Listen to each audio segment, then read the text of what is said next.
Pourquoi il y a un ballon sur la table? Ça fait 3 mois que les entraînements de foot américain sont à l'arrêt et ça te saoule. Pourquoi tu ne ferais pas une vidéo sur ton parcours? Pourquoi pas? En 2018, je ne savais pas quoi faire comme sport pour la rentrée en Master 1 et en parcourant la liste des sports universitaires, j'ai vu le foot américain. Il y avait d'autres sports qui m'intéressaient, mais quand tu as alternance et que les sports sont à 14 heures, c'est un peu compliqué. Je ne connaissais absolument pas les règles du foot américain et j'ai quand même pris ça. Ah, tu vas au foot américain? Moi, je vais à la natation, mais je connais pas les règles. Je ne vais pas expliquer les règles parce qu'il y a beaucoup de vidéos et d'articles de ça sur Internet. Mais il y a une phrase, une équipe en attaque, une équipe en défense qui se fout sur la gueule. Cliché. En vérité, c'est beaucoup plus stratégique qu'on ne le pense. On a tendance à ne voir que deux équipes se foutent sur la gueule, mais chaque geste est coordonné en amont avec l'ensemble de l'équipe pendant le huddle. Sauf ceux qui n'ont pas de motivation. Bah alors, t'as pas révisé ton playbook? La tenue du foot américain, c'est le pantalon avec pattes, les épaulières, le maillot, les gants, le casque, les crampons et le protège-dents. Quand j'ai commencé les 2 premiers entraînements en septembre 2018 chez la Outlaws, on avait des ateliers pour découvrir chaque poste. À titre d'information, il y a 11 joueurs en attaque, 11 joueurs en défense. Et comme je connaissais rien du tout, je découvrais sur le tas. Sur le stand de poste de receveur, il fallait courir et attraper le ballon. J'ai l'avantage de courir vite, mais j'ai le désavantage d'avoir de petites mains. Oublie pas que t'es célibataire. Dégage, dégage. Quand le head coach a vu ça, il m'a suggéré dans le running back. Et c'est quelques semaines plus tard que j'ai compris que ma petite taille... T'as prévu de rentrer chaque fois en fait. Ouais, mais si tu dis que toi il peut être chez toi, c'est pas comme ça que tu vas trouver une copine. C'est pas avec ce look que tu vas trouver. Ça là, personne ne regarde.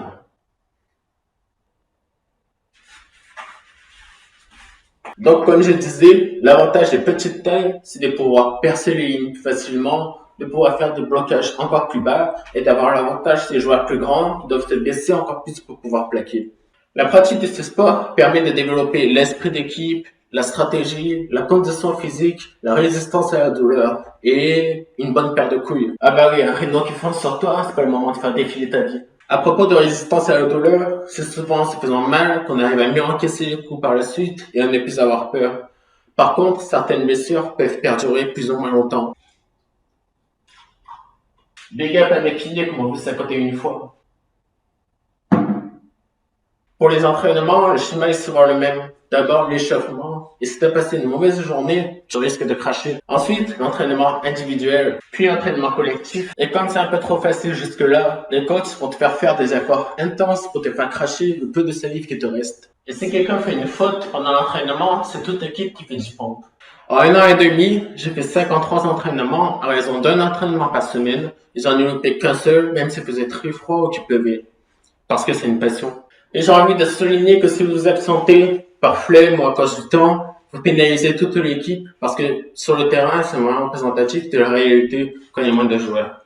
Il y a tellement de choses à apprendre au football américain, quel que soit le poste auquel on joue, que c'est l'un des aspects que j'adore dans ce sport. Quand j'ai rentré voir mes parents, j'avais toujours envie de leur montrer ce que j'ai appris pour de leur faire une démonstration. Maman, je peux te montrer un nouveau truc. Ah non, je veux pas savoir.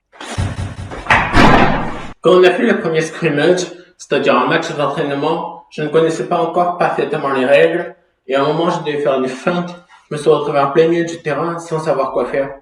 Et il y a un adversaire qui arrivait sur mon côté. Le décollage était instantané, la chute un peu moins. Ah, le coach, tu veux qu'on le change? Pas de souci. D'ailleurs, à propos des coachs, je tiens à remercier tous ceux qui nous ont transmis leur passion, que ce soit en donnant des conseils ou en nous gueulant dessus. Franchement, c'est très motivant quand un coach nous gueule dessus. Je vous donne un exemple. Je devais protéger le running back en 2v2 et le coach m'avait dit juste avant que je jouais trop passif. Donc, il y a eu une prise de conscience, une montée d'adrénaline et j'ai mis toute la volonté du monde pour repousser le mec en face de moi. Ça a été très efficace, mais je pense que j'aurais dû mieux placer ma main. Un mois d'attel. Et comme c'était pas suffisant, un mois supplémentaire d'attel plus rigide. Pour la demi-finale, on est allé affronter les Stunners de Bordeaux à Montpellier. Pendant le match, je portais le ballon et un défenseur est venu me percuter sans que je ne le voie. J'ai fait un fumble et comme ça ne lui a pas suffi, il a fallu qu'il m'attrape et qu'il me projette au sol. Je suis resté inconscient pendant quelques secondes et en me réveillant, j'avais un super mal de tête. J'ai beaucoup regretté d'avoir lâché le ballon et je me suis juré de ne plus jamais le refaire. Ce qui est toujours d'actualité, putain. Je suis pas en train de passer pour une victime, là. Je suis pas faire la liste de toutes les choses que j'ai réussi. Ça ferait un peu prétentieux. Ouais, pendant le match, j'ai mis un mec sur le cul juste avec un coup de boule. 5 semaines après ce match, on a rendez-vous à Paris pour la finale de France.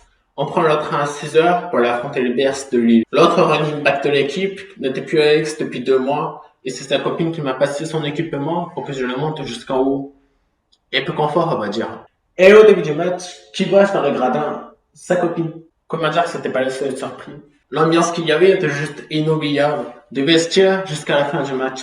Et tout le monde n'avait qu'une seule volonté, celle de gagner. Il n'y avait pas beaucoup de supporters, mais ceux qui étaient venus étaient majoritairement des Lillois. Paris, c'est quand même plus proche de Lille qu'Aix. Ils ont fait beaucoup de bruit à cause de tambours, de fumigènes ou de mégaphones jusqu'à qu'ils se prennent un troisième touchdown. Et finir toute une année d'apprentissage, d'entraînement physique régulier, de travail d'équipe et d'élaboration de stratégies, ça restera ma plus grande fierté pendant très longtemps. Pour l'année d'après, je voulais finir mon master sur une deuxième victoire, mais à cause du Covid, la compétition est annulée. Bien sûr, une aventure comme ça, c'est tout à fait ordinaire. C'est pour ça que j'ai pris un haut de souvenirs. Un maillot nominatif, une bague juste à peine visible, la médaille d'or et un t-shirt souvenir avec un générique au dos. C'est la fin de cette vidéo. J'espère que le format vous aura plu. Je voulais partager mon expérience avec vous. Et si vous avez des questions, n'hésitez pas à écrire un commentaire ou à lâcher un pouce bleu le cas échéant. Portez-vous bien. Ciao.